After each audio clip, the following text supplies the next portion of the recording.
আসসালামু আলাইকুম আমার আপুরা ভাইরা সবাই কেমন আছেন? আশা করি সবাই ভালো আছেন।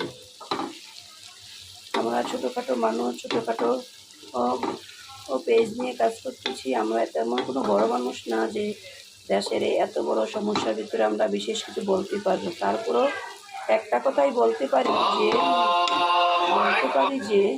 যে আমরা সবসময় সত্যের পথে আছি, সত্যের পথে থাকবো। আমরা সবসময় আমাদের সন্তানদের পাশে থাকবো, সন্তানদেরকে সকল প্রকার সাহায্য সহযোগিতা করব। তিনি কাঁদেন, তিনি বলেন, তিনি আবার মারেন, তিনি সাহায্য সহযোগিতার ফাঁদ পাতেন।